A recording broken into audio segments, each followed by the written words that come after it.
This week on Head to Head, will Snoke and Luke fight in Episode 9? You're listening to Head to Head, a Star Wars podcast. Two fans, two generations, all things Star Wars. Begins now. Hello, everybody. I'm Eric Vancil. And I'm Darryl Sanders. And we're your hosts for this podcast. Well, you know what, Darryl? It's been a while since I've seen you. You healing and everything. How's that actually been going for you? It's been going pretty well. I've been doing some time in my hyperbaric chamber. Ah, like the Darth Vader thing, huh? Yeah, I've been definitely living out my dark side. So, I guess that's a double entendre considering I'm African American. But anyway, yeah, it's been really cool. I'm healing pretty well. My wound is closing, and I'm getting ready to start physical therapy at home.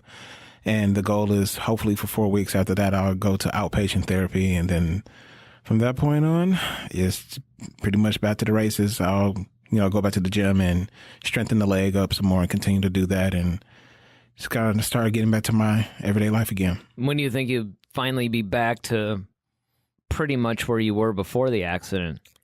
Completely? Yeah, completely. I'm thinking maybe not completely, maybe until maybe the spring. That's still not terrible, though, considering what happened to you, man. That was pretty traumatic. Yeah, I mean, I think overall I will, after maybe, like I said, after the outpatient therapy, I'll probably have a good barometer on where I am. So yeah. I'll probably do that maybe the month of, hopefully December, January, maybe February. And then after that, then I can kind of start getting back into my normal routine as far as everyday life. But it's a steady process because with the plates being in the leg, your body's constantly getting adjusted to that. And so I'm sure, being in Michigan, when it gets cold, I'll feel it. Yeah, no doubt about it. But at least it's not like in a joint or anything like that. It's down lower in the leg, so maybe it won't be too bad. Yeah, I mean, it's roughly around the ankle area, but outside of that, it's just straight bone. So I'll be all right. All right, well, you know what? Why don't we kill some of that pain? Let's go get a drink in the Cantina. Yes, drinks work well. All right, what do we got first in our Cantina segment? This is where we do our Star Wars news, general discussion stuff. What do we got? Yeah, so I found out that the Mandalorian set was robbed of equipment and yeah, I heard about that too. And the thing that's funny about it is at first a lot of people thought that maybe it was props or maybe it was something that might spoil it. But then everybody was like, well, what's the big deal? Okay, so it's a bunch of equipment. But it turns out what they're afraid of is that there might have been some cards or something. Yeah, actually, a memory card, some couple of memory cards did come up missing. And that's what everybody in Disney is kind of afraid of. Now, fortunately, it's the only thing on the memory cards is just strictly The Mandalorian. It has nothing to do with Episode 9 or any other projects that are going on as far as Star Wars or any other Lucasfilm entities. However, there was a camera that went up missing. They came up missing, a couple of memory cards, some prop stuff and that's what everybody's kind of afraid of is that things are going to get leaked about the show. And I guess there's some secret stuff and I guess there's some spoiler things in there that might even tie into the movies at some point. Yeah, well, I mean, I can tell you, man, I mean, just from working in this industry, it's like that sounds like an inside job to me, honestly. Yeah, and it's nobody really leaves memory cards and a camera, especially at that level of production. Yeah. It's just unheard of. Unless they put the memory cards up and somebody just came in and took a bunch of stuff, but then you almost have to know where that stuff is. Yeah, exactly. It's like, I don't know. That just sounds to me like it's not completely as it seems. Well, that also makes you wonder, too, with them shooting Episode 9 right now. Is security going to be stepped up for that stuff? Because it has to be because now because remember with 7, like they weren't allowed to have phones. They couldn't have anything around. So now. Well, on the last podcast, we were talking about how loose and everything JJ's trying to keep set. Yeah. Makes you wonder how loose are they going to keep it now? And, I'm sure he was more or less talking about loose as far as attitude and things like that. But, he does seem, like you were saying, like it doesn't seem like security is quite as tight. And I think one of the things that I think they all could learn from Ron Howard is how he kept the fans engaged the whole time he was making Solo. He's tweeting out all these pictures, from the set. Nothing that would give anything too much away, but enough to satisfy fans. And I think if JJ did the same thing, that would be really smart on his part. Yeah, I think that would definitely behoove them to kind of do that because, in this day and age with everybody trying to get stuff and sell things just to make money on the side, and it does a bad thing for the franchise too because, we kind of like the anticipation. We like to kind of speculate and try to figure out what's going to happen or that's why we even do this podcast because that's part of what we do. We speculate about what's going to happen in 9 or in this TV show. And so now you have the potential of someone spoiling it for everybody. It kind of sucks. Yeah, kind of. I don't know. I go back and forth because I love the speculation, but I actually do love spoilers. I've never really been... there are times, like the new Halloween movie, for instance. I basically stayed away from too much. Like, I knew that they were going to give away certain things as far as there were going to be Easter eggs, for the other movies. But I didn't really want to know too much because everybody was saying how amazing it was. I wanted to just experience it for myself. Right. And I think that, it would be doing the fans a disservice maybe if you gave too much away, but, a lot of times, I don't know, spoilers don't always take away from my enjoyment of the movie because you still want to see it. Yeah, the execution or how things happen. Yeah, you see it, somebody could tell you, oh, this, somebody said as a spoiler for episode 7, hey, Han Solo dies. Okay, that's a pretty big spoiler. Right. But that wouldn't necessarily ruin the movie. It would just be like, well, great, I want to see how this happens. Mm-hmm. Yeah, I think you have, some people But you do have, because people want to actually experience that total shock. Yeah. Like, I remember the whole Darth Maul thing in Solo. I didn't know that. Mm-hmm. And I remember when we first saw it, and all of a sudden he pops up, I was just like, no, my head was about to explode. I was so amazed. And if I had known that going in, that would have ruined that experience. So, I go either way. Yeah. But speaking of JJ. Oh, yeah. We also, have to ask the question, is there a lot of pressure on him for episode 9? Yeah, I think that I would definitely think that there is. I think, and we alluded to this in the last podcast, that you can almost say there's as much or even more. Maybe it's the same amount of pressure, but for different reasons. Yeah, I think I would go with that. Yeah, I definitely would go with that. It's the same amount, but just, for different reasons. And I think like you said, he has to bring this home. He has to tie everything together. And I think that's going to be more of a tumultuous task of doing that versus kind of creating a whole new world. Because, with the whole new world, you could kind of just put it out there. But now that something's kind of been established now, and then you're making the statement that you're going to tie in all the other movies to it, that's even a bigger task. So I think he's under a lot of pressure, but I think he can get it done. I just hope that they've thought everything through and they really are cognizant of the canon. They're really cognizant of what fans really want to see and just telling the best story. Yeah, I honestly, I agree. I hope that this time they really pay attention to a lot of the non-movie canon stuff, like the books and the comics and some of the other source material that we get that's in canon, but that isn't necessarily the films, because unlike when he made episode 7, you now have all this material. Mm-hmm. You have this brand new expanded universe, if you will, of other adventures, other stories, background, things that you didn't have before. And it would be nice if he took all that into account. Now, I'm not saying that JJ had to go out and read every novel, every book, but that's what the story group is there. Right.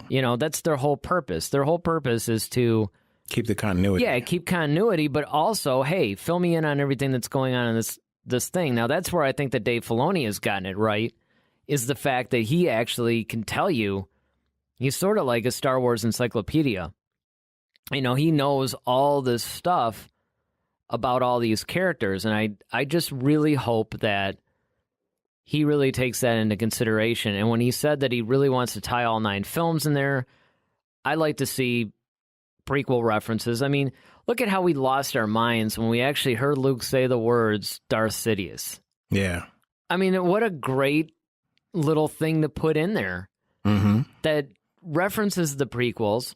And it was also nice to hear Luke talk about, hey, back when the Jedi were the Jedi, during their, heyday, not during the Old Republic days necessarily, but during the time of the prequels. And he just sort of rattled off all their mistakes and how they went wrong. But it was nice because it was hearing Luke acknowledge a lot of events that happened in the prequels and even using the name of Palpatine, his actual Sith name. Yeah. Something that was mentioned in the prequels. And if we could get more stuff like that, or even when Kylo, said, oh, maybe we should use clones, back in the 7. Right. That was kind of a nice little thing to put in there. Yeah, I think also, with this particular franchise, I think that you have a lot of people who are invested in it and they're waiting to see something really spectacular. And I think that's the biggest thing. I think that's what everybody is really just gunning for. Like from the time that they announced that Episode 7 was going to finally be made and JJ Abrams was at the helm and he was going to shoot us off into a whole new world, everybody's been waiting like, oh, okay. And I think people want to see the lightsaber duels from the type of style from the prequels, but I think they want the story of the original trilogy. They want the feelings and the music of the original trilogy. Yeah, but here's the thing, and this is the problem that you have making Star Wars in this new era, is the fact that, yeah, everybody wants to see something spectacular, but, Star Wars has such a weight on it that every fan of Star Wars wants to see almost like something different. There's a lot of people that would argue that we have seen some spectacular things. There's other ones that are still waiting for the magic of the original trilogy, but the problem with the original trilogy, which is even the same problem the prequels felt. I mean, don't forget, next year will be the 20-year anniversary of The Phantom Menace. Yeah. And everybody had all these expectations that the prequels are going to recapture the magic of the original trilogy. In some ways they did. In other ways they didn't. A lot of people blamed George Lucas's lack of, being able to direct actors, and he didn't really write a very good script. There's a lot of execution. The story was amazing. Everybody pretty much agrees with that. It was just the way he executed it. But I think it's really more a product of maybe the time, but not so much as far as like a generational type of a thing. Because let's face it, Star Wars is still the #1 franchise. Right. It's still magical. People watch the original trilogy and still get the same feeling in 2018 than we all did in 1977. It's not the movies. I think that if Lucas had continued making a movie every 3 years afterward, it might have been the same type of a deal, but the problem is everybody had time to live with the original trilogy for a while, to the point to where everybody held it in such high regard, Lucas himself wouldn't even be able to top it. Yeah, I think for what it is that Star Wars was the first of its kind. Yeah. And I think that's just what made it so cool to everybody, was that no one had seen anything like that before. And so then now it's almost kind of like, who's the next Michael Jordan? You hear that conversation all the time, and they're like, there'll never be another Michael Jordan. Exactly. Won't be another Michael Jackson, another Prince. Yeah, you have people who have, resemblance, or, you see some hints of those artists or players and different people, but they're their own. They're their own thing. And it's like, it's even what I try to tell people, music was music back in the 80s or the 70s, and that was music then. And yeah, it has a great influence on a lot of this generation to some degree, but this music is made for this generation. And so we can't, because without there's no progression. So I think that some people just have to kind of learn to let go, if you will, and just, let it kind of be what it's going to be. And I think that as long as you have some of the same beats, I think the return to practical effects, I think that was vastly important. I think good dialogue, vastly important, and a good story. And that's basically what made Star Wars Star Wars. And of course, the effects and things back then was, but it's like, okay, well, of course, now everybody wants to see more and more and more and be over the top. But sometimes simplicity is the key to brilliance. And sometimes you have to just really dial it back and add things when it's necessary. And I think when that's done, you have a great, and I think that's what people just want to see. People just want to see a good movie. It doesn't necessarily, I don't want it to necessarily have to top Empire. Because, okay, Empire, I still have Empire. Like, if I want to see an Empire-type movie, I'll just watch Empire. Like, I don't need to have another rehash of Empire. Well, you could just take it a step further, movie. though. I mean, that's true, but it's like going back to the example you used before, never be another Michael Jordan, and that's the thing, is that two examples. Take Muhammad Ali and take Arnold Schwarzenegger. Right.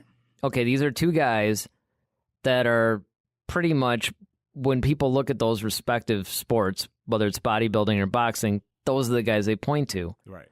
Now, since then, there's been a lot of guys that are bigger, stronger, better technique, blah, blah, blah. But it's like, it's because they were unique, and they, with Schwarzenegger, everybody points to the fact that the symmetry that he had and everything, it was still, you get guys that are freakishly bigger or whatever, but they still don't capture that. There's something about him. Same thing with Ali. There was just something about him. And the problem is, there's something about those movies that they almost exist in their own world in that sense. It's kind of like you said, we don't need something to top Empire, because Empire was Empire. Right. Just give us a good movie. But here's the thing. It might not necessarily top Empire in my mind and the way I feel about it, but it would be great if we got technically a better film. So in other words, I mean, maybe it'll never in my mind be able to replace Empire, because I've lived with it for 40 years or whatever. But, if it's technically better, then that's fine. But here's the thing, though. It's like, and it goes with what you say. It's just like, all we need are good movies. Yeah. Tell us good stories. I give this example all the time with the old expanded universe, which is now called Legends. There were some silly stories in Legends, but there were some great, great books that would have made great films. And they're just really good Star Wars stories. Yeah, and you made a great example with the Ali and Schwarzenegger reference, because I often get into debates and arguments, and I know this isn't a sports show, but everybody here, hails as Muhammad Ali as the greatest champion or fighter, boxer ever. But, there's this guy, I don't know if you ever heard of him, named Floyd Mayweather, who's like 50-0. And this guy is technically sound. I mean, the man is a wizard. And everybody thinks that, because he does some things that, he doesn't take a whole lot of hits, or the people think or whatever about him. But what you can't take away from this guy is that he is technically sound, and he's by far the best pound for pound boxer, probably in the last 30 to 40 years. But people, and then he even has the same type of mouth that Ali had, that people criticize Floyd Mayweather for having. Like, oh, he talks too much trash. Well, Ali did it. It's like, so what's the difference? But Time period, probably. And I think that's exactly. I think it's time period. I think it's people. Although Ali, they gave him crap about it back then too, though. So yeah, but now he's PC world. Oh yeah, man. But now everybody's just like, oh, Ali was the greatest. And dude, if Ali was basically in his prime, like if he was transplanted to now, he would have been banned from boxing and who knows what. I'll probably put in jail. Well, he was back then. Well, that was for escaping the draft. But right. That was, but I get it. And I think, with Star Wars, I think people are just so focused on, how is it going to compare to the original? And that's what it is. And this is like, they stop keep comparing it. Yeah, quit comparing it to the original. Stop. It's not the original. It's not even, it would be different. You know where that would be a valid point is if they were remaking the original trilogy. Exactly. Then you can make that argument. And I've called for that. I mean, honestly, that's going to be a future podcast episode, but I've actually said they should remake the original trilogy. I mean, I couldn't even believe that I felt that way. But I think that in some ways what they could have done, and I felt this way for a long time. This is even before Solo came out or anything like that. But I thought after the prequels, they should remake the original trilogy, using the, everything that they have now. You can have Ewan McGregor now properly be old Obi-Wan. You can continue, because now that you can continue this whole thing, and then you can lose a lot of the continuity issues that you have. Well, why does Obi-Wan fight like, practically a cripple? And, and again, George said that these things are supposed to be heavy like broadswords. And, there was a lot of things that they just weren't really thinking about at that time. Or they didn't have the technology to pull off, which is why Lucas kept trying to make new special editions all the time. It's like, well, instead of do that, just remake the movie. Yeah. But, I mean, I say that, but it would really be hard for me to accept, somebody other than Harrison Ford or Mark Hamill or Carrie Fisher being those characters. But I think that I could, and a good example of that is Oz the Great and Powerful. Now, what the original plan was, I guess the plans have fallen through or whatever, but they were actually going to make it a trilogy. There was going to be Oz the Great and Powerful, then there was going to be another one. The third movie in the trilogy was going to be a remake of The Wizard of Oz, but with those actors as the characters, and now you would have this proper L. Frank Baum trilogy. And I was all about it, because I loved Oz the Great and Powerful. And it made me, by the end of that movie, and I was extremely skeptical when that movie came out. I didn't even want to see it. And what's funny is I ended up working with a camera guy who was actually... I forgot what he did, but he worked on the set of that film. He didn't actually like it very much. But I thought it was really cool, and I was really shocked that by the end of that movie, I'm like, man, I want to see these guys now be the Wizard of Oz, like, do that story. Yeah, do that, yeah. And I can live with that, but I mean, it's just one of those things where, once again, yeah, you don't necessarily have to keep going back to that. You can go back to that quality as an example of, we want to match this quality of film. Right. But it doesn't necessarily have to match that film in particular. Exactly. Well, the next thing is, a lot of people with the TV show Mandalorian soon to be released, and a lot of people have been asking, are they going to finally make that Boba Fett spinoff movie? Yeah, the thing that's funny about that is that the Boba Fett spinoff movie, or the, Boba Fett, a Star Wars story, or whatever it would have been called, right, is basically, the funny thing about that is the fact that, from what I understand, they've actually officially killed that movie. Yeah, Kathleen Kennedy actually came out and basically said, yeah, we're not doing it. Yeah, even though, I can't remember the guy's name, but whoever basically wrote the script, he really wanted to do that film. He wanted to direct it. He wanted to do it. And I think, and I brought this up on the last podcast, that what they should do is, if they're not going to do the movie, fine. Do it as an episode of The Mandalorian. Yeah, just have like a little arc with him, and then like just do a couple episodes, maybe 4 or 5 episodes that just kind of cover him, and then you could be done with it. Because with TV, you can keep on going, because they'll do that. They'll go on like these little arcs with a character, and then they'll just like, okay, well, that story is over, and then we go into something else. So, yeah. Right. Now, that's one thing they could do. There's 2 other things they could do in addition to that. If they want to keep it a TV, they could do exactly what you just said, but then maybe either, if they want to talk about a story that happened with Boba Fett in the past, they can do a flashback type episode, where they deal with Boba Fett, and that somehow influences events with that cast. Mm-hmm. But it's sort of like that flashback is telling us information, maybe not necessarily an origin story, because we already know his origin, right. But, maybe something about his adventures or something. They could also, tying in with that same thing, they could, once they showed us, if they decided, okay, yeah, he got out of the Sarlacc pit, and, okay, now he's just out, well, he could just be a recurring character throughout the regular seasons. Maybe occasionally there's a story that involves Boba Fett in some capacity. The third thing they could do is, if they actually did an episode where, it featured him and everybody started getting all Boba Fett happy again, well, then it would be a good business decision to crank out a movie. Yeah, or at least maybe just give him his own show. if you don't want to do a movie. Yeah, that's true. They could. I mean, there's a law saying they can't have other live action shows, just like they have a bunch of. Yeah.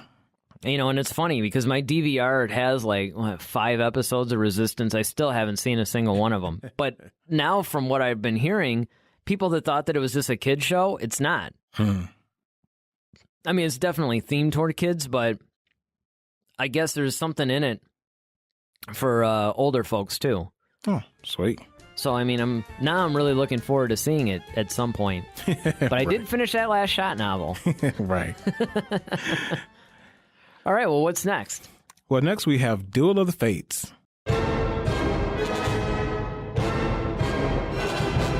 So today, for Duel of the Fate, we have the Death Star versus Starkiller Base. Which was more effective?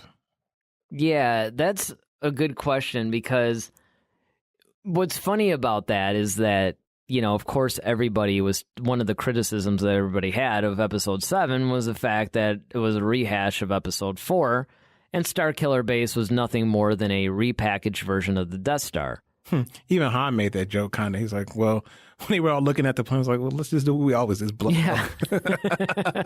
So I thought that was, at least like, there's got to be a way to do that. Right? And I mean, the thing that I thought was funny about that scene, too, was like, they're like, okay, well, let me put this into some perspective for you. Here's the Death Star, and it's like this little tiny speck, and it's like, now here's the Starkiller Base, and it's, right. You know, like it dwarfed the Death Star. Exactly. But I mean, yeah, they did make sort of an in-movie nod to that, and it basically is. I mean, I understand the criticisms, but it's no different than, you know, if you make a movie that was done in the 40s and it featured a bunch of aerial dogfights, you know, with like, or even earlier than that. Let's say you're making a movie about World War I, and you were talking about like the Red Baron and, you know, all that squadron, right? Well, if you come out with a movie like Top Gun, are you remaking those movies? No. Because one of the things that's common to the way that mankind wages war is you have troops on the ground, you have planes, you have missiles. It's the same thing over and over. The only difference is better technology over the years. Yeah, or how you use it. Mm-hmm. So I don't understand why people are so critical of somebody coming up with a new super weapon. What else do you think they're going to do? Yeah, well... You know, it's like, of course they're going to try to build a better Death Star. The Death Star worked until it was blown up twice. Well, you know what? Honestly, I'm going to say the Death Star was more effective. Yeah, I would, if we're actually going to this question, I know I went off on a little bit of a rant, and I never really answered it. I would say which is more effective. If you said which is more devastating, the obvious answer is Starkiller Base. Mm-hmm. But if you say which is more effective, easily the Death Star, for its portability, if nothing else. I mean, everybody, you know, Starkiller Base is basically built into a planet, and it has to draw power from the sun that orbits the thing and then shoot out its energy. Now, of course, it could destroy like 5 just planets anything it wants, in its wake. So obviously it's more destructive. Right. But it takes more. You know, it obviously doesn't charge up. I don't think it charges up as fast as the turbo laser on the Death Star does. No. And I think the Death Star, like I said, because it can move. Yeah, it can move. It can go anywhere it wants. Yeah, exactly. It can travel. It can go through hyperspace. I mean, it has its own, you know, thing. So it's like it doesn't.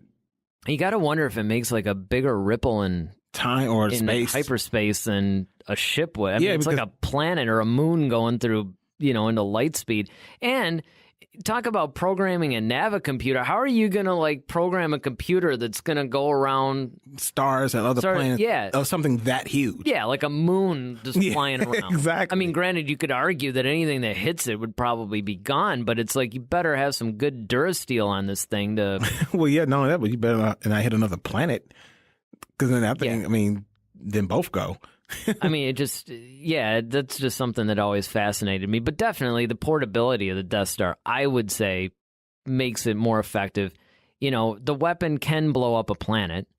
Yeah. And I like the fact that, you know what, it's a little bit more, in my mind, I mean, granted, I don't know all the technical specifications of Starkiller Base, but what I learned, especially from Rogue One, is the fact that, like, okay, depending on how many reactors they use, you know, you could just do a city. I was just thinking that. But you then, can do surgical precision. Yeah, it's more precise. So yeah, you can just do a city. You can do, like know, a whole area. Or if you want to wipe out the planet, then it's like, all right, all systems go. And there goes Alderaan. Yeah, you can. Yeah, right. You could basically control, like, the destruction of, you know, so you don't have to necessarily destroy the planet itself. You could just wipe out, you know, sections of it or whatever. And so, yeah, there is definitely a surgical precision that doesn't appear to exist with Starkiller Base. But like you said, we didn't know that about the Death Star until Rogue One. Exactly.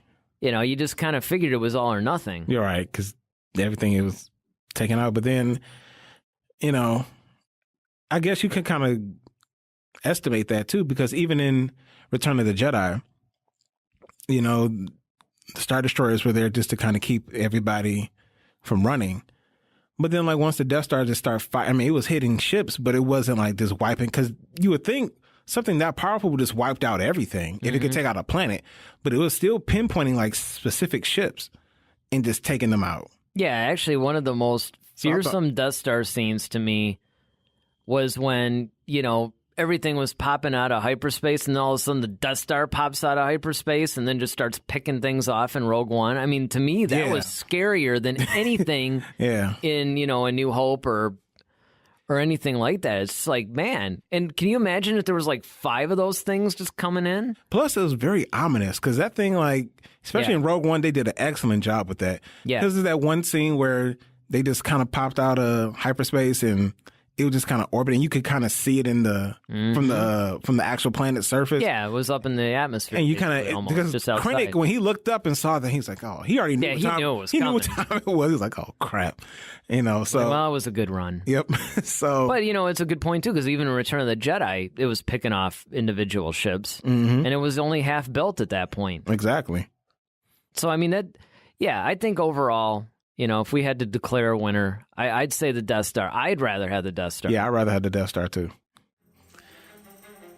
Well, now we got our next topic, which is From a Certain Point of View, which is actually our feature topic.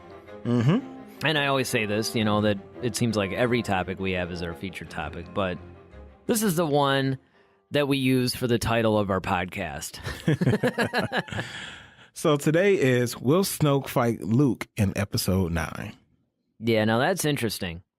It's interesting, number one, because both are technically dead. So it's kind of like you have to assume that they both come back in some capacity. Now, we do know that, of course, Mark Hamill is coming back. We are assuming that that's as a Force ghost.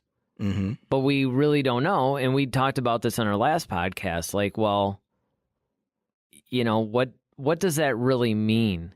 You know, when he's coming back, is he coming back as a Force ghost to where he can expand upon what Yoda did? Because remember, Yoda did, he was able to make physical contact with Luke. Yep. And, you know, these are things that we had never seen. And, of course, Luke did it himself. Now, of course, he wasn't dead. Right. But he projected himself, right? And he's handing Leia, like, physical objects. And, you know, touching her and stuff. And it's just like, well, you know, what new power is this?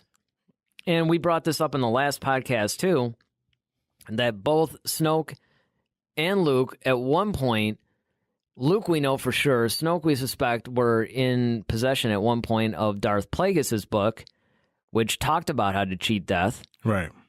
Now, if they both were good studies, maybe they could come back. Maybe they can come back as, you know, from the dead, like in their full form, not a Force ghost or Sith spirit or whatever. So, yeah, I don't know. It's going to be interesting. Well, that also brings up, you know, the possibility of what you've always kind of speculated or wished that would happen, was that Snoke is Plagueis. Yeah, well, that's the thing that was the thing that I was talking about, was the fact that I think that the way that would work is Snoke being Plagueis. First of all, as I said a couple of podcasts ago, it would perfectly tie up when JJ talks about how he wants to tie up the whole series, but also bring elements of the Darth Plagueis is actually he's not discussed that much, but if you really watch the prequel trilogy carefully, he's a key character. He actually sets a lot of events into motion that, I mean, Palpatine is the one that's actually doing it, but using Plagueis and his knowledge, he becomes a key figure. How fitting would it be if now that you have Palpatine's demise, if Plagueis came back and, of course, reestablished a new version of the Empire and actually... Yeah, I mean, and you also have to wonder if Snoke actually does come back, what's his... how is he going to feel towards Kylo? And then how is Kylo going to react to that? Yeah, I know. That would almost be like if Palpatine came back and faced Vader and it's just like, dude, what was that all about? This whole pick me up and throw me down a reactor, really? But then, like we always said, but see, at least though with Palpatine, that's expected because they're Sith and that's their rule. Yeah, that's true. But Snoke not being, from what we know, not being a Sith, Kylo not being a Sith, to me, that would be a little bit more like, hey, wait a minute. But I think in some ways, I think Snoke would actually be proud of him just because of the fact that he's like, you know what? You were able to do it and you thought you got away with it. Well, you didn't actually see it, but if you watch very carefully, he was kind of like, all right, man, and then he, of course, fell in half, but it's like, all right. I see what you did there. I see that. That was good. So, I mean, but I think that if Luke does come back, and like I said, I think that Luke is that powerful the way he's learned to kind of go between both worlds, between the afterlife and the present. And I think Rey is probably going to get in over her head, and there's no one else that's going to be able to save her but Luke. And I think it's going to be imperative that Luke steps in because there's no one else that's going to be ready to deal with that. Well, I mean, it would have to be something along those lines, honestly. I mean, if you think about it, what else really... Because we all talk about what we want to see as fans, but you also have to remember that there's a definite story involved in all of this stuff, and that you have to be able to serve the story. And while you want fan service and you want to put certain things in there, you always have to make sure that the story is the king. Mm-hmm. So you have to ask yourself, what storytelling device would you use to even bring Luke back? Because that's a good point. It has to be something major. Yeah. That's why we all thought, Mark Hamill even himself thought, that in, Force Awakens, when you saw that lightsaber wiggle and it flew off out of frame, yeah, we all thought that Luke was going to be at the end and catch it and then send Kylo to school. Yeah. Yeah. And that's what we all really expected to see. I kind of wanted to see that, actually. Yeah. But, when you actually see what happened to Luke then in Episode 8, then you're like, oh, well, that makes sense. Yeah. And that, I mean, now to me, it's true, there are other people that hated what they did with Luke in The Last Jedi. But if you really think about it from a pure storytelling standpoint, yes, there are different stories that you can tell. Yes, you can even argue that you could tell as effective or even more effective stories than what we're told in Episode 8. Still, it was a good story. It was a good direction.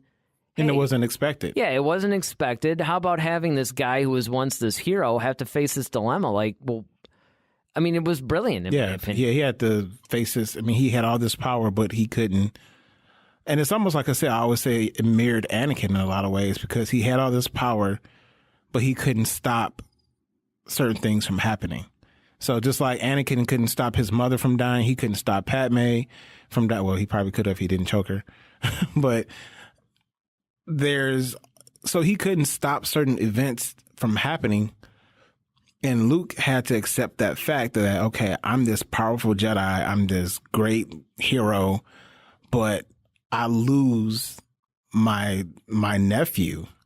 I mean, my sister left him in my care to train him as a Jedi, and I failed not only him, but her. Well, and to take that a step further, I think that that's what set Luke on the path of, when you really look at the history of the Jedi, it's all about failure.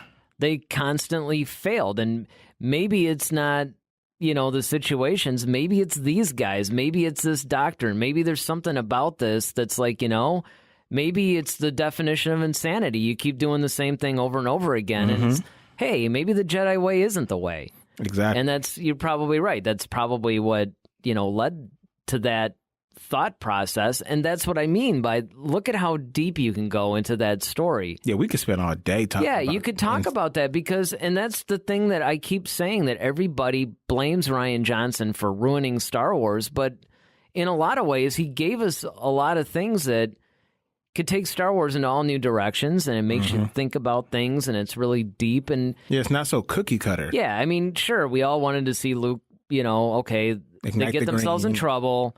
He ignites the green, he comes in, he saves the day, and that would have been a visually satisfying thing to see, but that's what everybody would expect. That's the cliched thing to do. Enjoyable, yes, but it's not as meaty. Yeah. It's more like candy. Exactly. Where The Last Jedi is more like, broccoli or something. Some people love it, most people hate it. Or as my grandmother said, you hate it now, but you'll love it later. And it's one of those things too where, it's got a lot of fiber. There's a lot of, just substance to it. So, hey. Yeah, it actually, if you really stop and think about it, how complex it makes the Jedi and the story of the Jedi, because everybody just looks at them as this awesome group of guys who can just do whatever. But there's real struggle. And it's almost kind of like the business world where people see these overnight success, what they think is an overnight success. And like, man, these people came out of nowhere and they're like on top of the world with all this money, cars and everything like that. But no one saw the failures. No one saw how many things. You remember that Michael Jordan video, right? Exactly, With yeah. The whole thing where it's kind of like, oh, yeah, y'all call me an overnight success. And then they show like what he had to go through. And, yeah. Exactly. And these are the things that people don't see. Is that, okay, everybody sees the glory of it all, but no one sees the failures or what you have to sacrifice or give up or the pain that it causes you. And you start to question. I mean, like, look at Ahsoka. She even turned her back to the Jedi Order because she felt like, maybe this isn't for me. Well, in her defense, though, it's also because the Jedi basically accused her of murder, and well, yeah, and they didn't support her. And then when that's a failure, though. Well, and it is because it was so funny too. Because I remember at the end of that, they're kind of like, "Oh, well, we're sorry. I guess you weren't the one. Yeah, we put you through all this stuff. Hey, you want to just come back and be reinstated?" She's probably like, "No." Yeah, exactly. You guys are a bunch of jerks. You should have listened to me in the first place. I mean, what was up with that? I mean. And it's funny because they never once apologized to her. They never really tried to make it right. They're just kind of like, oh, yeah, well, we were wrong. Sorry. Okay, you can come back now. I mean, and it's true. It was the way they handled things was maybe not the best, and it was easy to take them down. But it's still, it's one of those things that, once again, talking about storytelling, it would be great to see Snoke and Luke come back and fight. Yeah. But I have mixed feelings about the storytelling aspect of it. Now, I do think I would like to see Snoke come back. I would like to see Luke back. I'd like to see them both back because I think you can make that work in a storytelling way. Like you can have Snoke be Plagueis. You can have him, talk about, hey, remember back when Palpatine said that I could cheat Devil's Surprise, it's almost like the Scooby-Doo thing. Yeah. Where they take out the mask. It's like, Darth Plagueis. And I would have got away with it too if you wasn't for you meddling Jedi. And it makes sense because if you think about it, it's like, well, really, who else would be powerful enough within what we know of the universe? Of course, you can make up somebody. Well, yeah, that's going to stand up against even Luke. I mean, like, who's going to... Well, and somebody that would be more believable because... The thing is everybody compares Snoke to Palpatine, and rightfully so. These are the guys, the old man in the robe that's controlling, pretty much the Empire, the First Order in this case. But the thing is that, when you look at them, now, of course, you see some things in The Last Jedi where you're like, okay, Snoke has some power. I still don't think that it would eclipse Palpatine's power. But at the same time, you got to wonder, though. You got to wonder, well, who is this guy? And that's another question, like I said, that he has to answer for. Who is Snoke? I mean, where did he even come from? Because now you got to, there's still like, I mean, they can skip over it, but then the people like us are still going to wonder, okay, well, who, well, like, how did he even get to the point where he could turn somebody like him? Like, but how they did could he do that in the novels, though. They could actually tell that story, and it might actually be better served in here's what I would like to see. I would like to see them tell us who he is, and you give him a little bit of a sort of like a brief overview type of a thing, right? In the film, like you tell who he is, give a little bit of information. Now they take that and they write a novel that really goes in depth. Or that would be a great spinoff movie, like The Fall of Kylo, and just show where Snoke kind of came from, how he even got to. Yeah, people Kylo, would like to see that. And then you can explore the Knights of Ren in that even more.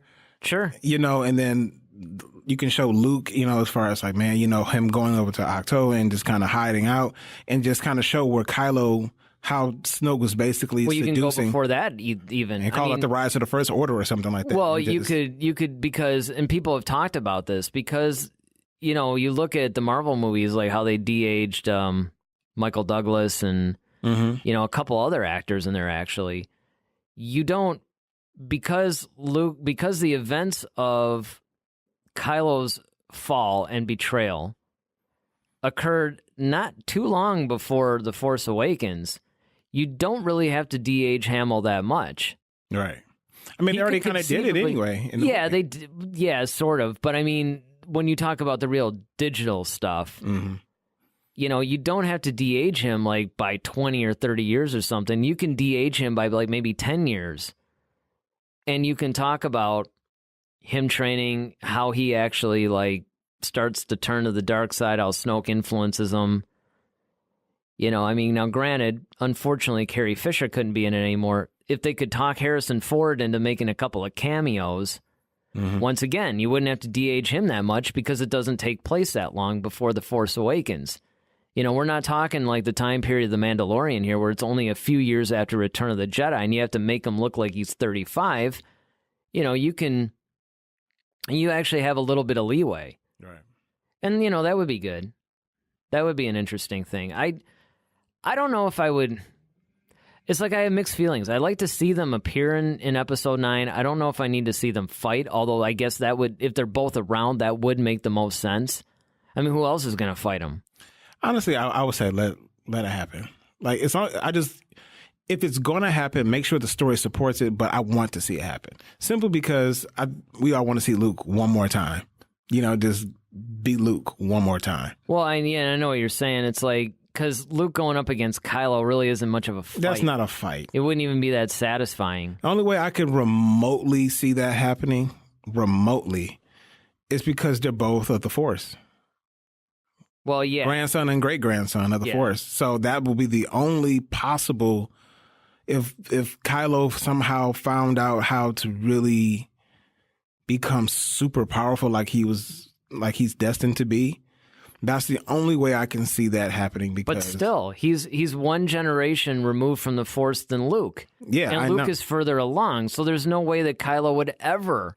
Yeah, I mean, that's what I said, remotely. That's why I said remotely. Not to mention the fact that, Luke ended up being more powerful than either Anakin or the Empire, Yoda, or any of them. Even Anakin himself. I mean, I remember Lucas was talking about that Luke would have been more powerful than Anakin, even if Anakin had never fallen. So it's one of those things where it's like, Luke would just pretty much win. The only way that I could see it happening maybe is Luke would be hesitant to destroy him. Right. Very much the same way that Vader was toying with Luke, in Empire Strikes Back. He could have killed him easily. But, he was his kid and he wanted him to turn to the dark side and be like his dad. Right. So, he pretty much didn't kill him, but he could have. And so I could see maybe that happening with Luke too. Luke would just be like, okay, he would be torn. Kylo wouldn't be torn. I mean, if he killed his dad, he certainly would have no problems killing his uncle. He tried very hard in The Last Jedi until he found out he was duped. Right. Always look down, kid. Look to see if there's footprints. Yeah. All right, well, it's time for our next segment, which, of course, we lovingly call Clear Your Mind. That's right. You clear your mind of questions for this. We've got the questions for you. Submitted by you. Darryl, what's our first question? Our first question comes from Tim Basson. What do you think will happen to Finn? I'm assuming that's in 9. Yeah. Well, and it's funny because on our last podcast, one of the things that we were both saying was the fact that, we wish Finn could have done a little bit more in 8. Mm-hmm. He's a great character, and it would be really good to see his character expanded a little bit. Yeah. Because, it's one of those things where he's a great sideman and he's funny and he's more of a situational comedy character versus a character that just tells jokes, more like Poe. Poe's more like the comedian. Yeah, he's the sarcastic, jerk kind of. Yeah, it's more like he's creating the comedy, whereas Finn, the comedy is more or less happening to him. Yeah. But he really is, when you really stop and think about this guy, like we said last time, he was a former stormtrooper. Right. He was running away from that. He wasn't necessarily running to anything. He stumbled upon the Resistance, and he really wasn't. He was almost Han Solo-like in the sense that he was fighting with them, but he wasn't fighting for them. Right. This is just like a little bit of a stop. They had what he needed, and once that was done, he felt compelled to see it through, but then he was just going to bail, but then something kept him. Right. He got friend-zoned in that. Yeah, he got friend-zoned, basically, and then he wakes up, and the first thing he wants to do is run again. But then he gets hooked up with Rose, who then brings him back. And now, only now is he really a full member of the Resistance. Yeah, I think, honestly, with Finn, I think either between Leia, Rose, and Poe, they're going to kind of convince Finn to, find his purpose within the Resistance. I think he already has. And I think he's really going to try to become more so the ground forces version of Poe. Yeah. I would love to see him kind of all right, he has the stormtrooper experience. He knows how the First Order thinks. He knows what they like to do. So use that tactical knowledge to your advantage and then execute that and use that to help train. Because we saw that a lot of the Resistance is gone because they got picked out of the sky. Well, they were all basically able to fit in the Millennium Falcon, so... Right. So now they have need to to go on some recruitment missions. Exactly. There's definitely a draft being had. They're going through that black book. Well, let's see what Lando's doing. Hey! It's going to be like that scene from Independence Day where it's all right, we get the crop duster. We got anybody who can fly a plane or do anything, let's just, we'll train you. So I think that's where his role is going to lie. I think he's going to kind of become the ground forces version of Poe, and then Poe is going to take care of everything aerial. Yeah, and that would be a really good thing, and that's what I hope happens.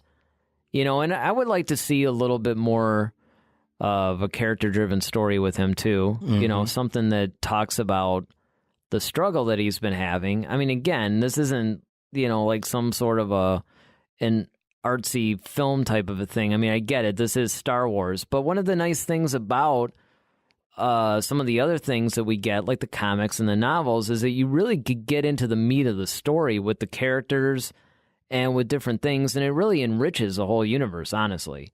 So I would like to see Finn basically, almost okay, one of the side characters from the original trilogy, obviously, was Lando. Mm-hmm. Now, Lando seemed pretty shallow at first. I'm not talking about his attitude or anything like that. But he just seemed almost like a two-dimensional character.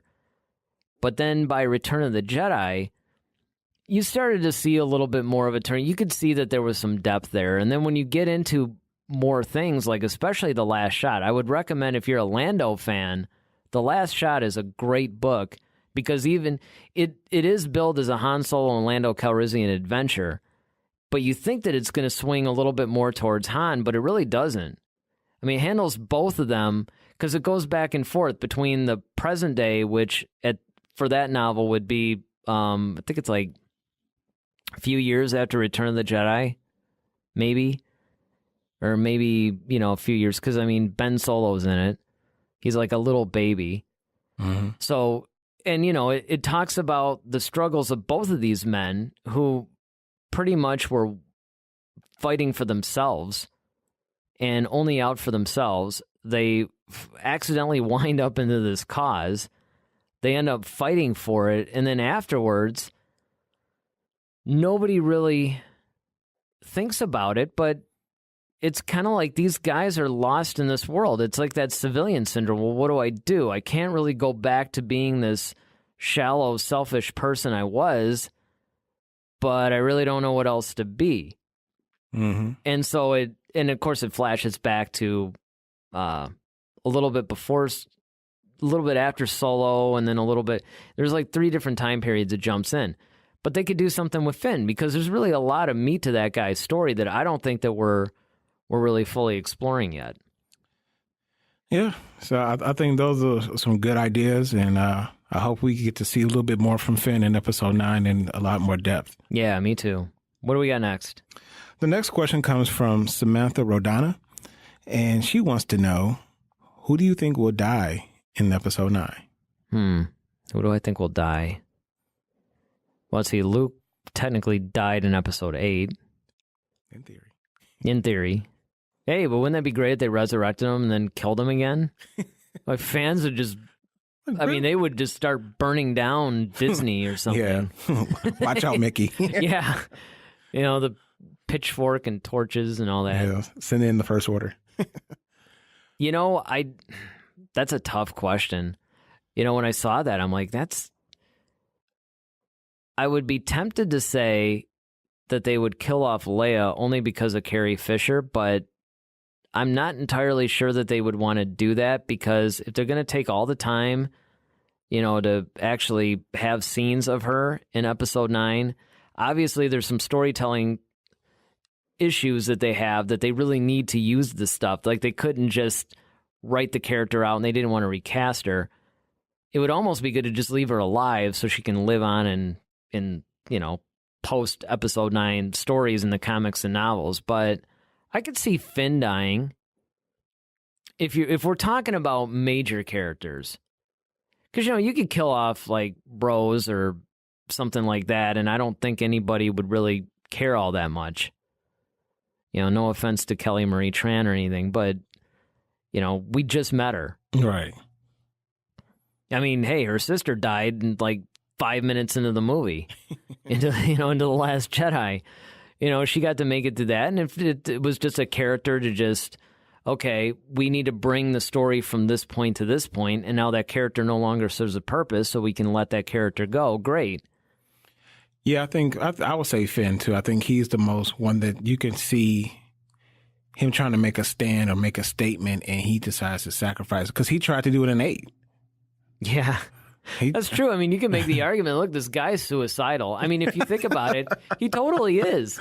Yeah, man. Finn is suicidal. I said it, and I stand by it. First, in episode 7, he goes up against Kylo Ren in a lightsaber battle. If that is not the definition of suicidal, I don't know what is. Well, I think he was just, trying to save, once again, but yeah. What else are you going to do at that point? Look, I would chalk that up as an incident. Okay, maybe that's one thing, until now he's trying to all kamikaze his way. And, what's he going to do in 9? Exactly. Who knows? I'm just saying, I think Finn might have some issues the Resistance might want to look at. Yeah, you might want to go talk to someone. I don't think they're going to kill off Chewbacca. Oh, yeah, I forgot about that. I know, everybody forgets that he's in there, but I don't think they're going to do that. No, you can't get rid of Chewie. I don't think they're going to get rid of... That would hurt. That would hurt. That would probably hurt us. At least we knew Harrison Ford wanted his character to go. So, you kind of saw... But Chewbacca going, man, he's like... Hey, look, all of us hardcores had to deal with his loss and the whole Yuuzhan Vong thing when he was basically hit by a moon. Moon, yeah. He sacrificed himself. Actually, that's the one good thing about the new canon. Because if the expanded universe had held, Chewbacca would have been dead. Yeah. Now, granted, there were a lot of stories, before that happened. Yeah, true. And I would love I mean, I'm not in the minority. Well, it depends.